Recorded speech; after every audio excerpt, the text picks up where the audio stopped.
Non,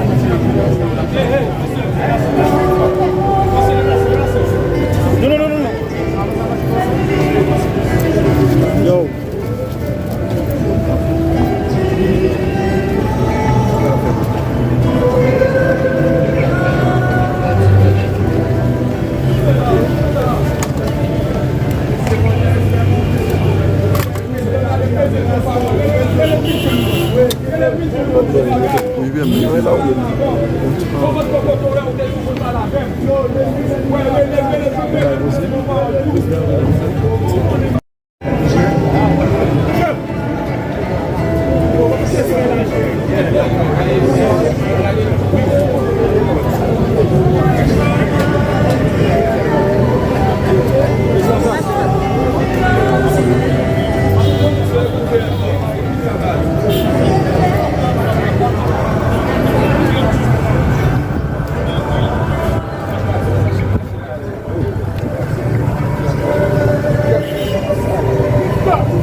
Hey, Zan, yo boy. Zan, tu t'es fort. Yo, Zan, tu t'es fort.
semer la lumière au cœur des ténèbres.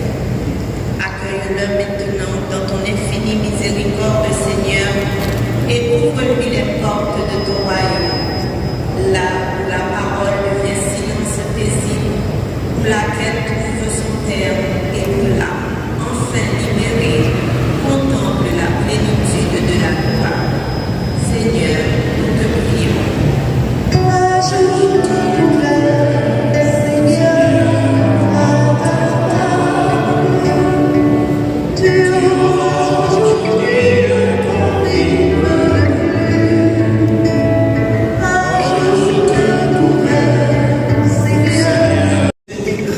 Cette ultime lettre avant ton départ pour l'au-delà.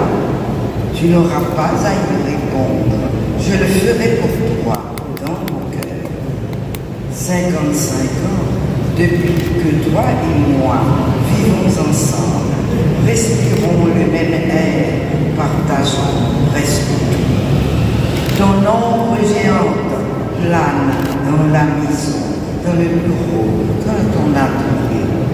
Ton souffle bat encore dans chaque molécule d'air, sur tout ce qui y vit, sur tout ce qui bouge. En tant qu'homme public, tout a déjà été dit sur toi.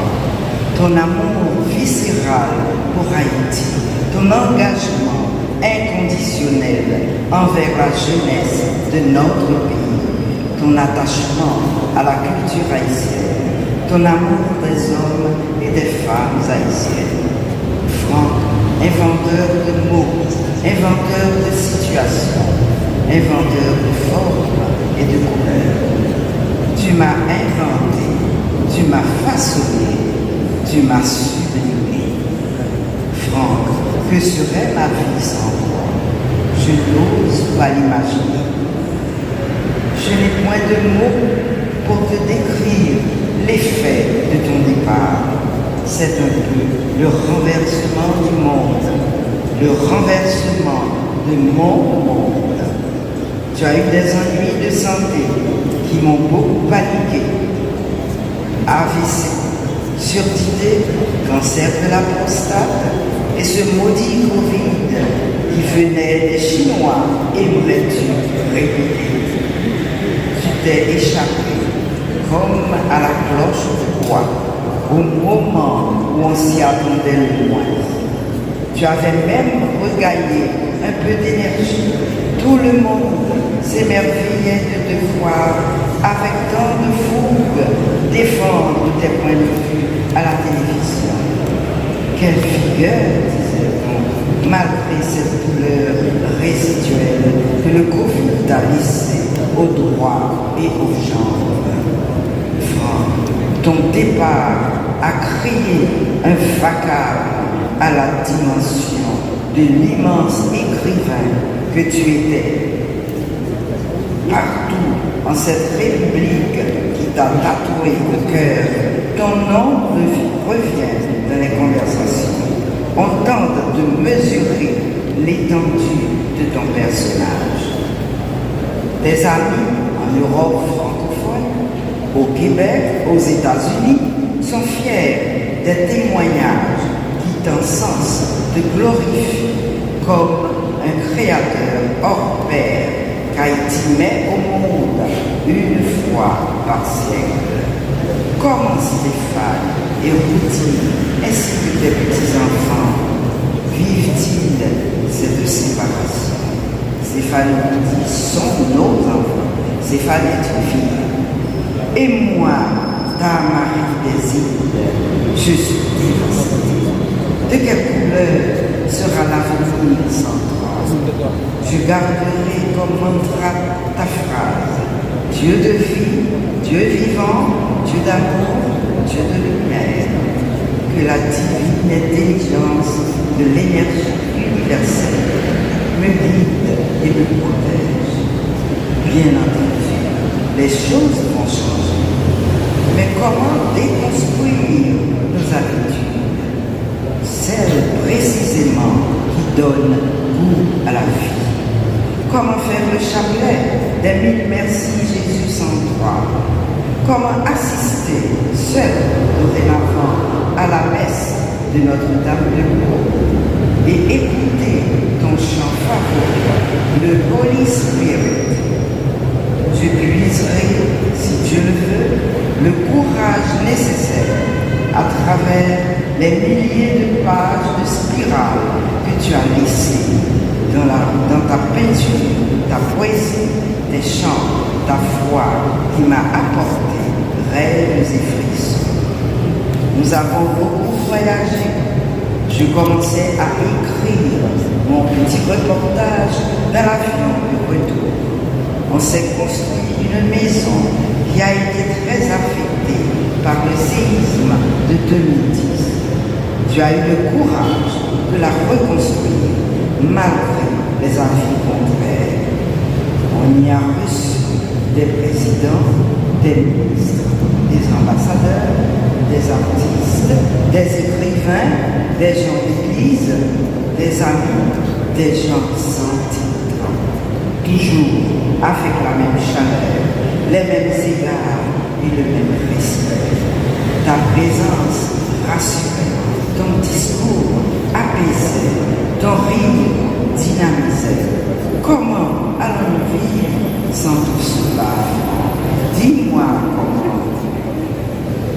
Tu avais tes petits défauts, mais faut-il les rappeler ici? Non, ils ne font pas le poids devant tes nombreuses qualités. Passons-les sous silence. Ils ne méritent guère notre attention. Tu parles toujours de la divine intelligence universelle. Ton énergie peut-elle se dissiper avec ton corps physique? Non, non, 1000 fois non. Tu as toujours respecté mes choix de catholique pratiquant, chrétienne, croyante. On faisait le chapelet ensemble, on jeûnait ensemble pour la paix en Haïti, pour la paix dans le monde. Seigneur, je te prie pour tous ceux qui, à l'image de Franck Etienne, portent la flamme de la création et de la pensée.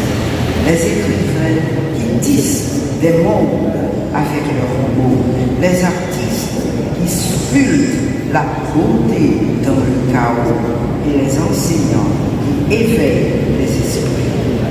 Dans un monde où l'obscurité menace trop souvent la vérité, où l'indifférence étouffe la parole, donne-leur la force par l'héritage de ce grand poète. Demeure une lumière dans la nuit et une source d'inspiration pour les générations à venir. Garde toujours vivant sa soif d'absolu et sa lutte insatiable et inlassable pour la liberté. Merci, mon mari, d'avoir été ce père qui s'est dévoué pour ses enfants, ce père à la sensibilité à fleur de peau, ce mari exemplaire qui aurait vendu son âme pour le bien de son épouse. Merci de m'avoir appris à chevaucher ma chute et mon cheval pour continuer le voyage. Merci de nous avoir fait aimer Haïti, cette terre que tu chérissais tant. Au revoir, mon géant. Merci.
ou le non-conformisme de ses œuvres littéraires savent que Franck, comme le grand Saint-Augustin, a connu des mutations diverses dans son approche de la divinité, dans sa quête de Dieu, dans sa compréhension de l'homme et aussi dans son positionnement personnel par rapport à l'univers.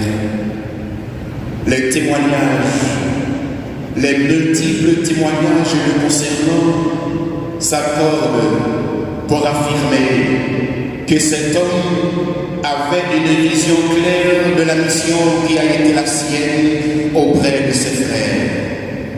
Et c'est précisément dans l'exercice de cette mission qu'il avait compris que le service gratuit, c'est ce qui donne sens à la vie de l'homme sur cette terre. C'est ce message que Jésus nous apporte dans l'Évangile lorsqu'il a demandé aux siens de rester en tenue de service et proclamer bienheureux les serviteurs qu'il trouvera en train de veiller à son retour.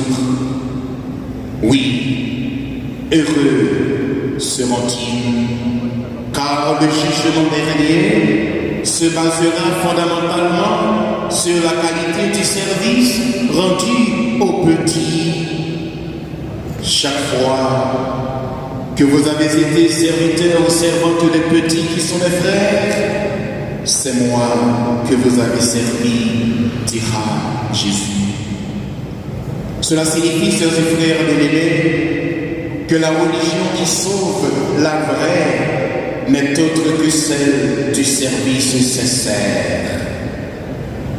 Le sage Béni Sirac, que nous avons écouté dans son livre, nous enseigne que les vrais serviteurs, les hommes et les femmes de bien, ne seront pas oubliés. Confortés par l'immensité, la profondeur et l'authenticité des œuvres de Franck, nous croyons qu'il devrait s'inscrire dans cette dynamique des gens de bien dont les noms resteront vivants pour des générations ici et ailleurs. Après avoir engagé toute son énergie à honorer Haïti, sa culture et son peuple, Franck, au soir de sa vie, a tristement assisté à cette chute des valeurs de l'être haïtien, à cette décrépitude des structures fondamentales de la nation haïtienne. Toutefois, même dans cette dernière prise de parole, il n'a pas manqué de dénoncer cette domination de l'obscurantisme, cette absence totale du patriotisme, cette arrogance du pouvoir, cette lutte aveugle pour les avantages, les positions et les postes, ce déficit du bon sens, cette gestion exécrable des affaires de notre pays, cette décroissance morale, cette haine implacable de l'haïtien contre son frère innocent, cette volonté acharnée de détruire, cette tuerie écœurante, cette tragédie de la méchanceté inimaginable qui menace de tout basculer. Franck s'est éteint dans la désolation devant cette déchéance totale de l'humanité sur notre terre. Déchéance à laquelle nous assistons impuissants. Franck s'en est allé tandis que les armes criminelles, si nombreuses, trop nombreuses, poursuivent résolument leur mission téléguidée de tuer tout espoir de salut pour Haïti. Haïti l'a trahi, Haïti l'a mal aimé, Haïti la malchanceuse, Haïti hélas, Haïti pour diable, Haïti déblosaille, dirait Franck. Enfin, chers et frères bien-aimés, Franck a fait sa part de service et remplit dignement ici l'espace qui lui a été assigné. Que le Seigneur en retour le récompense en faisant briller sur lui sa lumière à plénitude et que son âme entre dans la paix et la beauté éternelle. Amen. Témoignage qu'il avait désiré partager en personne avec nous en cette célébration, mais son agenda trop chargé l'en a empêché. Alors, il a entrepris de rédiger à l'intention de l'Assemblée ce message dont je vais maintenant vous donner lecture. Frères et sœurs, aujourd'hui, la terre d'Haïti, cette mère blessée mais invaincue, recueille en son sein un fils immense, un titan de la pensée et du verbe, un architecte du rêve, Franck Etienne, qui laisse derrière lui un souffle, un cri qui jamais ne s'éteindra. Quand on parle de Franck Etienne, le premier mot qui vient à l'esprit, c'est géant. Dans le paysage littéraire, il est un massif à lui seul, avec une œuvre prolifique et vertigineuse. Sa production littéraire, forte d'une 60aine de titres, témoigne d'une créativité inépuisable et d'un engagement sans faille. Elle s'impose à l'admiration des connaisseurs du monde entier, disséquée et analysée dans les départements de lettres des plus grandes universités. Depuis des décennies, Franck Etienne était un prétendant légitime au prix Nobel de littérature. Franck Etienne est aussi l'homme qui a dit non. Non à la dictature, non aux injustices de toutes sortes, non à l'étouffement de la pensée et de la liberté.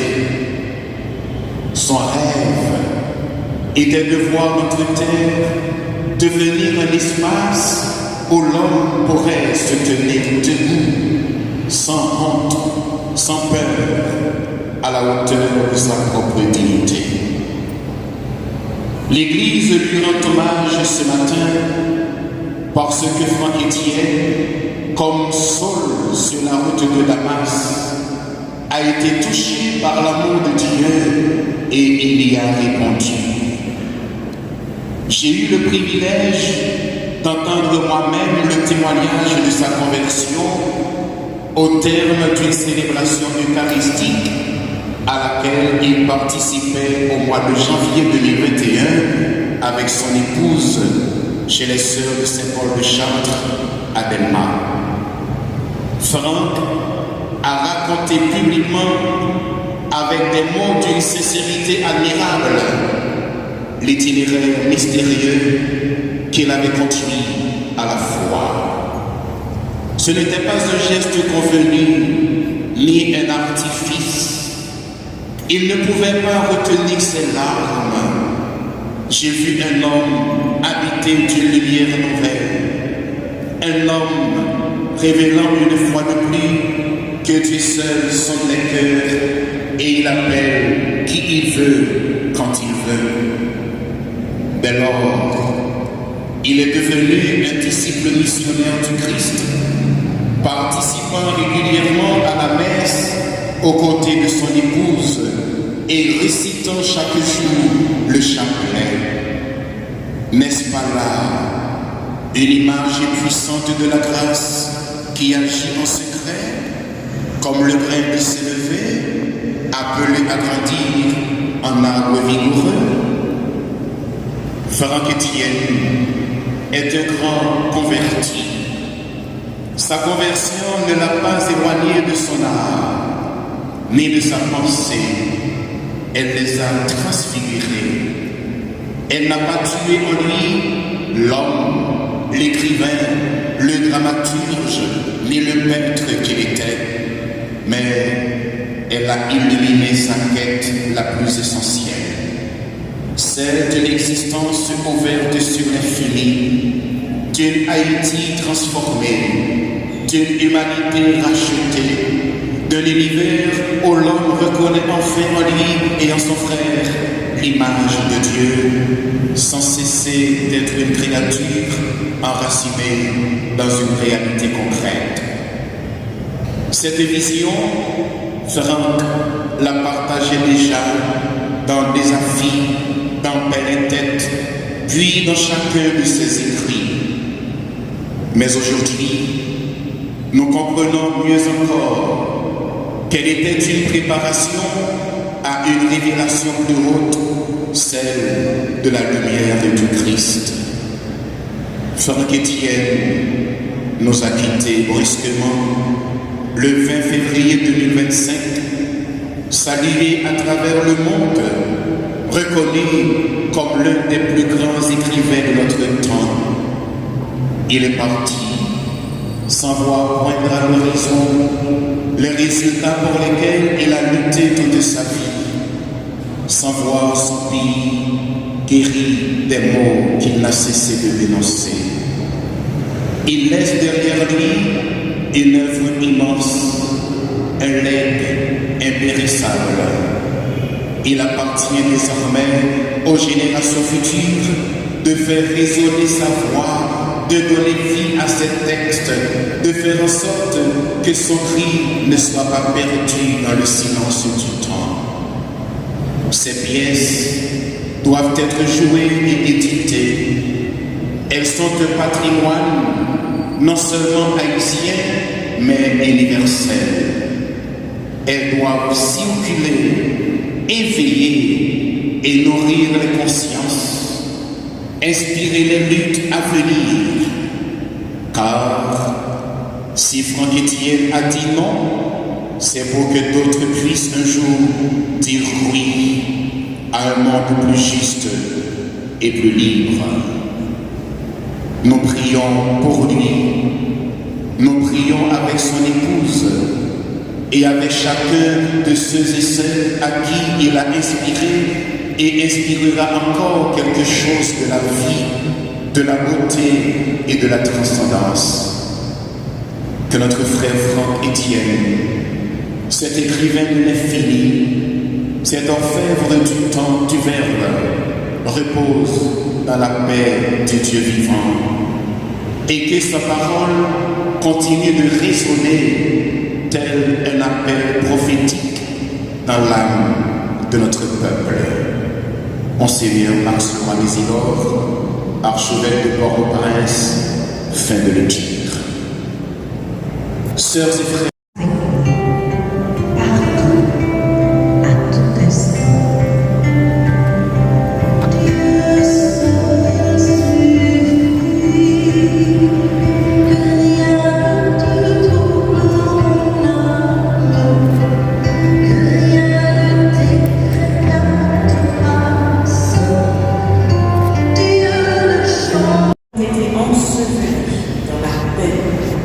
et leur nom reste vivant pour toutes les générations. Les peuples raconteront leur sagesse, l'assemblée proclamera leur louange. Parole du Seigneur.